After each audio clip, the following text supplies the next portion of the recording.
This episode discusses the harm and murder of a child. Listener discretion is advised. Hello, everyone, and welcome to Before Amber, a true crime podcast about missing people from before the creation of the infamous Amber Alert. I'm your host, Lady Amy. Today's case is a hard one, guys, but I will do my best to warn you before I tell you any details that might be triggering. However, I do ask that you listen to all the other parts of this story, as this case is nearly 30 years old and still unsolved. I believe it can be solved and that someone out there knows something, even if they don't realize that they know it. Please listen and share this story. I personally believe it is one of the most important cases out there. It pretty much single handedly changed the way we handle missing persons cases. The aftermath of this case has saved over 1,000 people. The victim in this story and her family deserve justice, and time is running out. For the first episode, I thought we should start with the Amber Hagerman story itself. I've always grown up hearing her called Amber Hagerman. I know some people, depending on where they live, say Hagerman. It's really up to you. I've actually heard the detectives on the case say it both ways. This story is where it all started. Unless you've been living under a rock for the last 30 years, you know what an Amber Alert is. But you may not know where it came from or how it came to be. I thought everyone knew, but apparently it's not as popular of a case as it once was. I was just a kid myself when Amber went missing, and I live not far from the town of Arlington, Texas, where our story takes place. To this day, I can't for sure tell you why, but there was something about this case. Something was different. You could literally feel it in the air. It was everywhere. Everyone was worried and concerned and scared. How could a little girl be taken in broad daylight near a very busy street and no one know or see anything? Sure, as a kid, I had heard about kidnappings before, but this was different. I remember one time my mom picked me up, and the first thing I asked her was, did they find Amber? Hoping that she had been found. I didn't know her personally or anything, but I was invested in her case just like everyone else. For me, this case was memorable. Since it's how the Amber Alert started, I feel like it was a good place to start. So, who was Amber Hagerman? Amber Hagerman was born in Arlington, Texas on November 25th, 1986, to Richard Hagerman and Donna Hagerman, who now goes by Donna Williams. Everyone that knew Amber said that she was the sweetest little girl that loved helping others. She was silly, goofy, and just all around fun to be around. In the winter of 1996, Amber was in the third grade. Winter in Texas is actually usually pretty warm compared to other places, but this particular year it seemed to be even warmer. On January 13th, 1996, the day our story starts, the sun was out and kids were wanting to be outside. Amber and her family were visiting their grandparents in Arlington, Texas, something that they did quite often. For Christmas, Amber had gotten a new bike, and being that the weather was so nice, her and her little brother Ricky wanted to go riding their bikes. They got permission, and at approximately 3:10, Ricky and Amber were off. They were told to go just around the block and come right back. They started off going down the block like they were supposed to, but then they got to an intersection and they were supposed to turn right, but instead they chose to go left. This choice has made all the difference. You see, less than a mile from their grandparents' house was an empty grocery store that had one of those ramps that they could ride their bikes up and down. Amber and Ricky had done this many times, but they weren't supposed to go there unless they had adults with them. I mapped out the grocery store to the grandparents' house, and it was literally less than zero point 0.3 miles. I believe that if there wasn't houses and trees between the grocery store and their grandparents' house, that they could probably have been seen from the house playing on the ramp. I'll try to put a link in the show notes and on the website so you can actually see how close it really was. Amber and Ricky went up the ramp a couple of times, then Ricky got a feeling that they should head back. In the Peacock documentary, Amber, the girl behind the alert, which is actually one of our sources for this episode, Ricky said that he had gotten a feeling that he thought they were going to get in trouble, so he told Amber that they needed to head back. I wonder personally if maybe Ricky had some sort of intuition, that bad gut feeling that something was wrong, maybe someone was watching them, that ominous feeling. I know as adults we know what that feeling is. We understand it, but as a kid, probably don't really know what it is. So Amber told Ricky to go ahead and head back to the house and that she would be right behind him. We can only assume that she wanted to go up and down the ramp one or two more times. As Ricky was almost back to his grandparents' house, he noticed that Amber wasn't behind him. When he got to the house, his grandpa, whose name is Jimmy, but we're actually going to call him Grandpa because there's another Jimmy in our story. So Grandpa asked him, "Where's Amber?" Ricky said she's at the ramp. I can only assume Grandpa got a little upset, because they didn't listen to them, but Grandpa was like, let's go get her. So him and Ricky got in the truck and they went back to the ramp to get Amber. When they got to the ramp, Amber was gone. Her bike was there, but she was gone. Now, Amber's grandpa and Ricky didn't know it at the time, but when Amber and Ricky were playing on the ramp, there was a man in his backyard just doing some yard work. This man's name was Jimmy Kevil, Kevil, and his backyard backed up to the empty parking lot of the grocery store. He had a pretty clear view of the ramp, and he had seen the kids playing, no big deal, but then it was a big deal. He saw a man in a truck pull up next to Amber, grab her off her bike, and throw her in the cab of his truck. Jimmy said the little girl screamed and was kicking, but the man was just too big and too strong for her. He immediately called 911 and reported what he had seen. Spoiler alert, to this day, Jimmy is the only person to come forward as an eyewitness to Amber's abduction. Jimmy described the abductor as a male in his 20s to 30s, under 6 feet tall, medium build, with brown or black hair, driving an American made black truck. One report I read said 20 to 40, but that range is just a really wide range, so it's probably closer to 20 or 30. The call to 911 was taking place at the same time that Amber's brother and grandpa were driving to the grocery store to get her. These two things were overlapping in time in just a very short time frame, approximately just 8 minutes. Remember, Amber and Ricky had left to go on their bike ride about 3:10, and Jimmy sees her being taken at 3:18. 911 sent an officer out right away to check on things. I never want to think the worst and that an abduction had actually taken place because these things just really didn't happen in that area. They thought maybe it was just a kid who didn't want to go home, they were fighting their parents, but they take the call very seriously either way. The first responding officer got there, and the first thing that she saw was Amber's grandpa hollering her name, looking around, and her empty bike lying there on the ground. The officer put two and two together and knew this was the real deal. More officers were called, and before long, the place was swarming with police and detectives. After speaking quickly with the officers, Ricky and his grandpa went back to the house to get Donna, Amber's mom. They told her that Amber was gone, and right away she took off running down the street, screaming her name, hoping and praying that she was still in earshot. She didn't want to believe that her little girl was taken. I mean, what mother would? This commotion caused people to actually come out of their homes to find out what was going on. This was an older, established neighborhood, and there really wasn't much stuff that went on. It's usually a pretty quiet place. When Amber went missing, Donna and Amber's dad, Richard, were separated, but he was still involved in the kids' lives. Donna called Richard and let him know what was going on. She said for a split second she thought maybe he had something to do with it, especially since, as most of us know, stranger abductions are very rare. Most child abductions are done by someone they know, either someone really close to the family or a family member. But she said as soon as Richard arrived, she knew that he had nothing to do with it. Police, of course, had to clear him anyway. They questioned him, and he said that he was at a storage facility. Officers were able to spot him on surveillance at the same time as the kidnapping, so he was quickly cleared. Now, back at the abduction site, Jimmy Kevil was giving his statement. He said that the man turned west on Abram Street when he left the parking lot. If you're like me and you're not good with the northeast southwest directions, let me put it in normal terms. If you're standing in front of the grocery store looking towards the road, the abductor turned left. This was significant because if he had turned to the right, he would have had quick, easy access to the highway and the interstate, and he would have been able to leave the area quickly. But by turning to the left, he went towards the town of Arlington. This gave him residential areas to go to, business areas, anywhere he could hide in his comfort zone. This led the police to believe he was a local, which at first they thought was a good thing, might be beneficial, but then they remembered that he drove a truck, and in Texas, trucks are everywhere, and a good percentage of those are black trucks. Okay, I'm going to veer away from the story just a little bit here, but I promise it's relevant. Back in the 90s, we rarely had instant news alerts. We didn't have 24-hour news coverage of everything and anything like we do now. We did have them, they just weren't as common. Most news we got from the 6 o'clock evening news. Police notified the media around 4:30, and the media announced it to the public on the 6 o'clock news. They told the public that a little girl named Amber Hagerman had been kidnapped from Arlington. The 6 o'clock news was 3 hours after the abduction. That's 3 hours before the public knew that a girl was missing, 3 hours that someone could have been looking for her.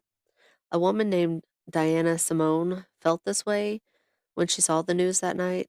So she called a local radio station and she said, "Hey, I have an idea. If there's some sort of an alert, people could be on the lookout for this little missing girl. We've lost 3 hours. That was 3 hours that thousands of eyes could have been paying attention to their surroundings. Surely there's a way to do this. We get notifications when there's dangerous weather, so why not for missing people, especially when it's a child?" So this is how the Amber Alert actually started. It was this woman's idea.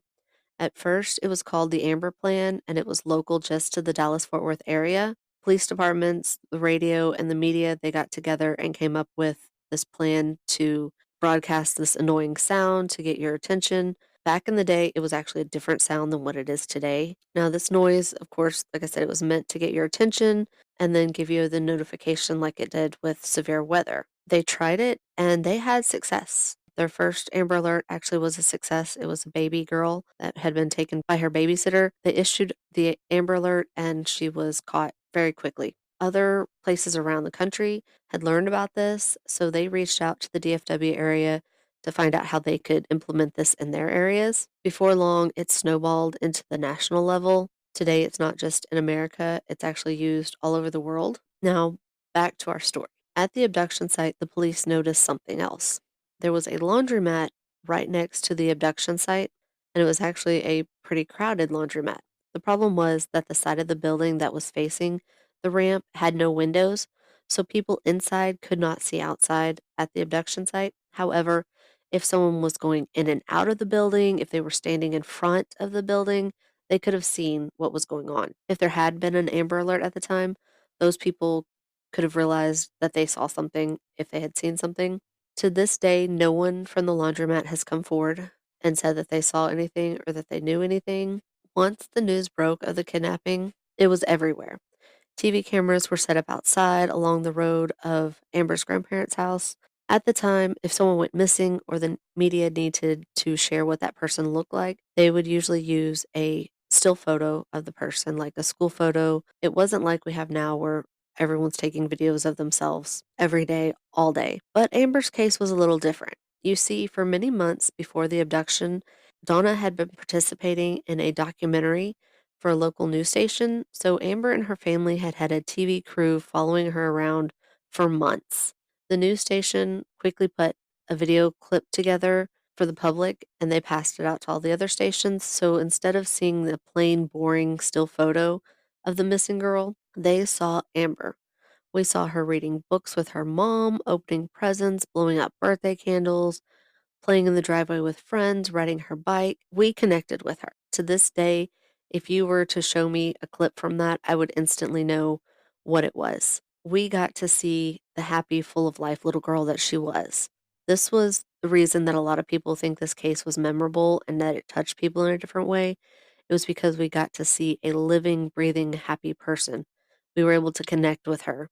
It's kind of like today's influencers. You watch their videos all the time, you feel like you know them. That's what the videos of Amber were. As soon as the news broke, tips began coming in right away, but they just weren't going anywhere. I will say one thing about this case is that from the very beginning, police hit the ground running. They took this serious as soon as they saw that empty bike. They followed every tip, every lead, and there were so many coming in, they had to create a specific task force just for Amber's case. It included local law enforcement, other agencies, including the FBI. They were literally working around the clock. On January 15th, a couple of days after the abduction, the police kind of started to get their eye on a man that was close to the family. That man's name was Mike Thompson. Mike Thompson was very close to the family. Some would probably say he was Richard's best friend. The police noticed that Mike was kind of inserting himself into the investigation. He would be talking to the media on behalf of the family, always putting himself in front of the camera. This was a red flag. A lot of times, the person that committed the crime wants to get close to the investigation. They want to be right in the middle so they know what's going on.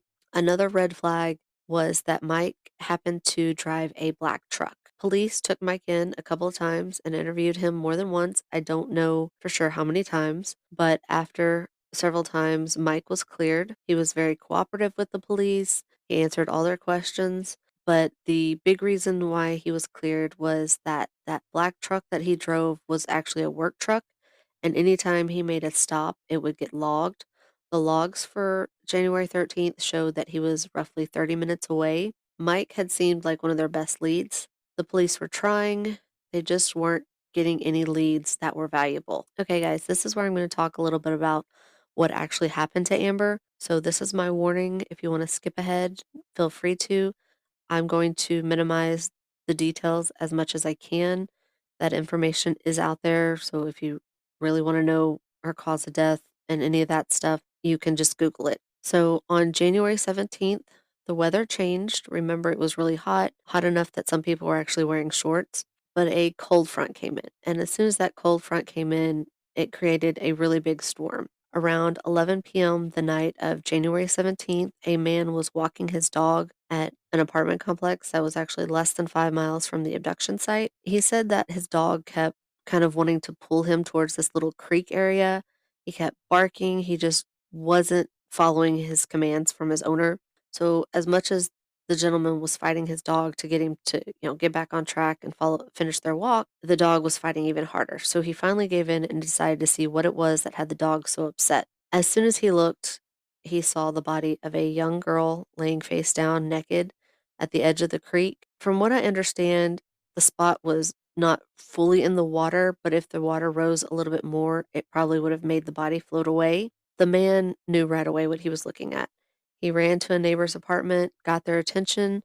The wife called 911, and her husband went with him back to the creek to watch the body to make sure it didn't float away. Very quickly, word got out that a body had been found. Word spread with the media. It was all over the place. The task force got there really quickly. Of course, the police pretty much knew right away that it was Amber, but they didn't want to confirm that instantly. They did confirm it pretty shortly because of some birthmarks that she had. The gentleman that found her was cleared of the murder. I don't know how he was cleared. At least the police didn't see him as a suspect. This, like I said, was around 11 o'clock at night. As soon as it was confirmed, the police went door to door to the apartment complex. However, no one said they saw anything or heard anything. The apartments did have cameras, but it was in the 90s and they were very grainy. There was a storm going on. You really couldn't see much. A couple times you saw, like, some headlights, but that's really all you could tell. Nothing came from it. Also, I think some of the exits might not have had cameras, so basically the cameras were just no help. Now, based on the autopsy, it appeared that Amber had actually only been dead for a couple days. That means that she was held alive somewhere before she was killed. Again, if you want details, you can Google it, but it is heartbreaking. Amber was laid to rest on January 20th. The police set up surveillance everywhere, inside the church, outside the church, the graveyard. Everyone was invested in this case. I said it before, and I'm sure I'll say it again. This case touched people. According to an article by Terry Wallace in the Spokesman Review from January 21st, 1996, there was around 2,500 people in attendance. That's a lot of people for police to comb through. On the Peacock documentary, the detective said that they didn't see anything. They looked, they took their time, they went through it. They just, nothing really stood out. In a crowd that big, it would be hard. On January 24th, 4 days after Amber's funeral, the police got a tip from a woman saying that she had actually seen the truck with Amber inside. And not only that, but she had got a partial license plate number. The police were ecstatic. How could they not be? This could be the break that they needed. They had already been working with manufacturers, the DMV, and dealers around the area when it came to trying to find someone with a black truck. Now they were able to give them a partial plate and narrow the list down. They were actually able to narrow it down and found one match to those numbers with the same description as the truck. So imagine the police think that they have the truck, they have the person, they're excited. Excited may not be the best word, but they're hoping and praying that they've got it. They go to this man's house and he's utterly bewildered. He didn't do it. Apparently, there was no way he could do it. I don't know how, but he was pretty much instantaneously determined not to have anything to do with it. So the police were devastated. They went back to the lady that gave them the tip, and this makes me so furious, guys. She admitted that she made it up. She wanted the police to focus more on the case. The police that were already busting their butts round the clock trying to solve this case. This case was not cold by any means. They had not slowed down once. Yet she took their resources and time for a false lead to, quote, get them to focus more on the case, end quote.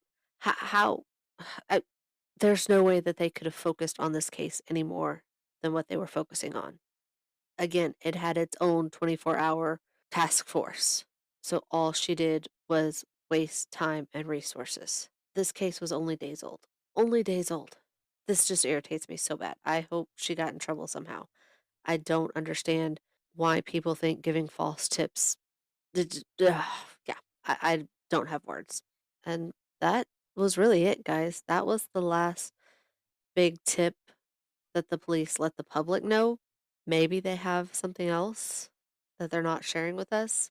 Like I said before, only one person has ever come forward as a witness to this very sad story. It's been 27 years since Amber was kidnapped and murdered. At the 25th anniversary of the abduction, the police held a press conference at the site of the abduction. They pleaded for anyone that had information to come forward. It could totally be anonymous. They think this guy kept her somewhere for a couple days. There were people at the laundromat going in and out that day. Someone could have seen something and not realized it. Maybe at the time of the abduction, you were just a kid and you were visiting a family friend or someone, and there was a girl there that you had never seen before and you've never seen her since. That could have been Amber. Maybe you were helping your mom and dad carry laundry in and out of the laundromat that day and you saw a little girl. That could have been Amber. Think back, guys. Think long and hard. Maybe you know something. Even if you're not sure it had anything to do with it, it doesn't hurt to report it. You can be anonymous.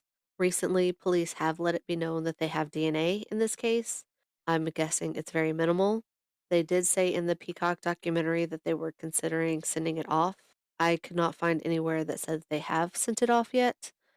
Of course, if they have sent it off, it probably will take some time to get those results back. Personally, I say throw the Hail Mary, take the chance. The longer you wait, the more degraded the DNA is going to get, the more time this person has to be free. For all we know, this person could already be dead. It's worth the shot. There's so many other cold cases right now that are getting solved. This one can too. It's worth it. It's been 27 years. Fingers crossed they send it off. Fingers crossed it comes back with something. So many cases have been solved. This case deserves to be added to that list of solved cases. So thanks for listening, everyone. If you have any information, please call the Arlington Police Department at 817-575-8823. Again, you can remain anonymous. If you have a case that you want me to cover, please email me at beforeamberpod@gmail.com.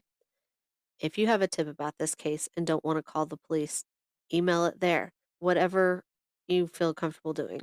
Thanks again for listening. Please like and subscribe so you get notification anytime there's a new episode. You can follow us on Facebook, Twitter, Instagram, or TikTok.